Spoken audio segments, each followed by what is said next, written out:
दोस्तों, भगवान शिव के बारे में कहा जाता है कि भगवान शिव त्रिलोक के आदि और अंत के देवता हैं, जिनके आगे दुनिया की सभी शक्तियां असफल हो जाती हैं।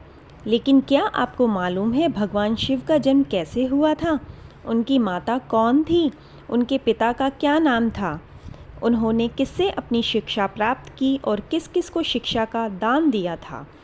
अगर नहीं पता तो चलिए आज मैं आपको इन्हीं सवालों के जवाब देने वाली हूँ। आज सबसे पहले भगवान शिव के जन्म से जुड़ी पहली कहानी यानी शिव पुराण की एक लोकप्रिय कथा के बारे में बताने वाली हूँ। शिव पुराण के अनुसार भगवान शिव को स्वयंभू माना जाता है। इसका मतलब है भगवान शिव का जन्म स्वयं ही हुआ था, यानी कि इससे एक बात तो साफ हो जाती है कि ना ही भगवान शिव की कोई माता है और ना ही उनके कोई पिता हैं। इसलिए भगवान शिव पंच तत्वों से भी परे हैं, जिस कारण से इन्हें मृत्यु का भी कोई भय नहीं है और इनकी मृत्यु कभी नहीं हो सकती। परंतु बात करते हैं विष्णु पुराण में बताई गई भगवान शिव के जन्म से जुड़ी हुई एक और कहानी के बारे में। विष्णु पुराण में बताया गया है कि भगवान विष्णु के माथे से निकलने वाले तेज के कारण भगवान शिव की उत्पत्ति हुई थी और उनके नाभि से निकलने वाले तेज से कमल पर विराजमान ब्रह्मा जी का जन्म हुआ था। वहीं दूसरी ओर भगवान विष्णु के जन्म के बारे में शिव पुराण में बताया गया है कि एक बार की बात है, भगवान शिव अपने घुटने मल रहे थे और उनके घुटनों से निकलने वाले मैल से भगवान श्री विष्णु जी का जन्म हुआ था। मगर अगर ऐसा हुआ है तो विष्णु पुराण और शिव पुराण एक दूसरे से बिल्कुल अलग हैं। इस कथा के अलावा भगवान शिव के जन्म की एक और पौराणिक कथा काफ़ी ज़्यादा प्रसिद्ध है, जिसे शायद आपने बड़े बुज़ुर्गों से सुना होगा। और अगर नहीं सुना तो आपकी जानकारी के लिए बता दूं कि एक बार की बात है, भगवान विष्णु और ब्रह्मा जी के बीच बहस छिड़ गई थी कि आखिर इस संसार में सबसे महान कौन है। भगवान विष्णु और ब्रह्मा जी इस बात को लेकर बहस कर रहे थे, तो एक जलते हुए खंबे के रूप में महादेव उनके बीच आए थे। लेकिन वो दोनों इस रहस्य को नहीं समझ पाए। तभी अचानक से एक आवाज़ आई, जिसने कहा कि जो भी इस खंबे का छोर ढूंढ लेगा वो ही सबसे महान कहलाएगा। ऐसा सुनते ही ब्रह्मा जी ने एक पक्षी का रूप ले लिया और खंबे का ऊपरी हिस्सा ढूंढने निकल गए। विष्णु जी ने वराह का रूप धारण किया और खंबे का अंत ढूंढने निकल गए। बहुत देर ढूंढने के बाद भी दोनों में से किसी को भी खंबे का छोर नहीं मिला और दोनों हार मानकर वापस आ गए। इसके बाद भगवान शिव अपने असली रूप में सामने आए। इसके बाद भगवान विष्णु और ब्रह्मा जी ने ये मान लिया कि भगवान शिव ही सबसे ज़्यादा शक्तिशाली हैं, इनसे बड़ी शक्ति इस दुनिया में कोई नहीं है। इसके साथ ही शिव पुराण में बताया गया खंबा इस बात को दर्शाता है कि ना ही शिव भगवान का जन्म हुआ था और ना ही उनका कोई अंत है। और इस कारण तो ये ही है कि भगवान शिव को स्वयंभू कहा जाता है, क्योंकि भगवान शिव का कोई अंत है ही नहीं, वे अमर हैं।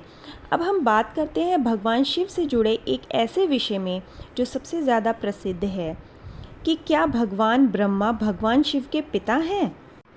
जी हाँ, इनकी ये कहानी लोगों के बीच काफ़ी प्रसिद्ध है।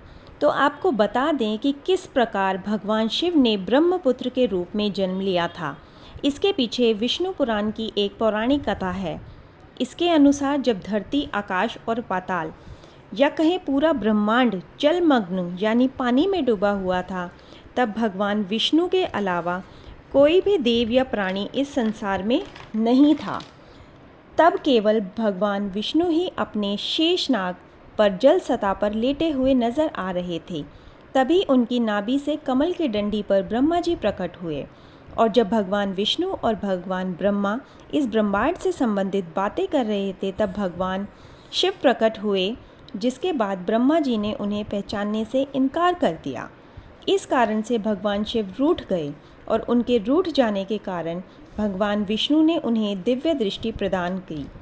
ब्रह्मा जी को भगवान शिव की याद दिलाई, जिसके बाद ब्रह्मा भगवान को अपनी गलती का एहसास हुआ और भगवान शिव को क्षमा मांगने गए। उन्होंने उनसे अपने पुत्र रूप में पैदा होने का आशीर्वाद भी मांगा, जिसके बाद भगवान शिव ने भगवान ब्रह्मा की प्रार्थना को स्वीकार करते हुए उन्हें ये आशीर्वाद दे दिया। लेकिन इसके बाद भगवान ब्रह्मा ने जब इस रिश्ते की रचना शुरू की तो उन्हें एक बच्चे की ज़रूरत पड़ी। तब उन्हें भगवान शिव का आशीर्वाद याद आया, जिसके लिए भगवान ब्रह्मा ने कड़ी तपस्या करी और भगवान शिव उनकी गोद में बालक रूप में रोते हुए प्रकट हुए।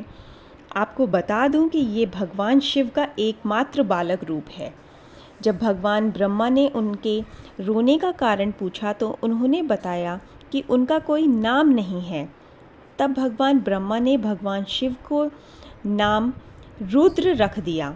रुद्र का मतलब है रोने वाला, पर इसके बावजूद भी वो चुप नहीं हुए।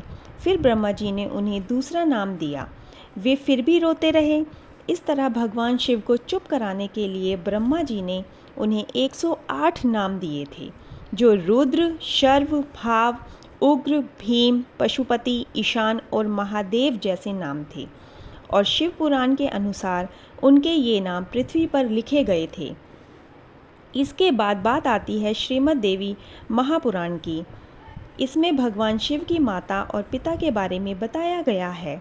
श्रीमद् देवी महापुराण के अनुसार देखा जाए तो एक बार जब भगवान नारद जी ने अपने पिता ब्रह्मा जी से पूछा कि इस सृष्टि का निर्माण किसने किया, साथ ही भगवान विष्णु, भगवान शिव भगवान और आपके माता पिता कौन हैं, तो भगवान ब्रह्मा जी ने नारद जी को त्रिदेवों के बारे में बताया।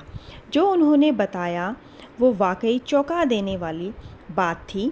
दरअसल उन्होंने कहा कि देवी दुर्गा और शिव स्वरूप ब्रह्मा के योग से ब्रह्मा, विष्णु और महेश का जन्म हुआ, यानी प्रकृति का रूप लिए माँ दुर्गा ही हम तीनों की माँ है और ब्रह्मा यानी काला शिव हमारे पिता हैं। इसके साथ ही श्रीमद् देवी महापुराण में भी भगवान विष्णु और भगवान ब्रह्मा के बीच हुए एक झगड़े की कहानी मिलती है, जिसके अनुसार ब्रह्मा जी और भगवान विष्णु में झगड़ा हुआ था। दोनों में बहस छिड़ी हुई थी। तब भगवान ब्रह्मा ने कहा कि इस सृष्टि को मैंने बनाया है और मैं ही प्रजापिता हूँ, जिसके जवाब में भगवान विष्णु जी ने कहा कि मैं आपका पिता हूँ, क्योंकि आप मेरी नाभि से निकले हुए कमल से पैदा हुए हैं। और धीरे धीरे करके ये बहस बढ़ती गई और इनका झगड़ा सुनकर सदाशिव वहाँ पहुँचे और कहा कि पुत्रों, मैंने ही तुम्हें इस संसार को बनाने और इसे संभालने के केवल 2 काम दिए हैं। इसी प्रकार मैंने शंकर और रुद्र को संहार और तिरोगति के कार्य दिए हैं। इसके साथ ही उन्होंने कहा कि मेरे 5 मुख हैं। एक मुख से आकार, दूसरे मुख से उकार, तीसरे मुख से मुकार, चौथे मुख से बिंदु, 5वें मुख से नाद, यानी कि शब्द प्रकट हुए हैं। इतना कहते ही पांचों ब्रह्मा जी और भगवान विष्णु समझ गए कि भगवान शिव से शक्तिशाली इस ब्रह्मांड में कोई नहीं है। तो दोस्तों, जब आप भगवान शिव के बारे में इतना जान ही चुके हो तो आपको क्या पता है कि भगवान शिव ने किससे शिक्षा प्राप्त की थी और उनके गुरु कौन थे? मैं जानती हूँ इसका जवाब शायद ही किसी को पता होगा। तो आपको बता दें कि भगवान शिव स्वयं ही इस संसार के गुरु माने जाते हैं, जिन्होंने इस संसार में गुरु शिष्य की परंपरा की शुरुआत की। हिंदू धर्म ग्रंथ कहते हैं कि ब्रह्मा जी और शिव जी इस संसार के सबसे पहले गुरु हैं, जिन्होंने गुरु शिष्य के इस रिश्ते की शुरुआत की थी। भगवान शिव ने अपना ज्ञान केवल अपने 7 शिष्यों को दिया था, यानी भगवान शिव अपने 7 शिष्यों के गुरु थे। उन्हें आज के संसार में 7 ऋषियों का दर्जा दिया गया है। तो दोस्तों, ये थे भगवान शिव के जन्म से जुड़े कुछ फैक्ट्स। ये आपको कैसे लगे मुझे कमेंट्स में ज़रूर बताना।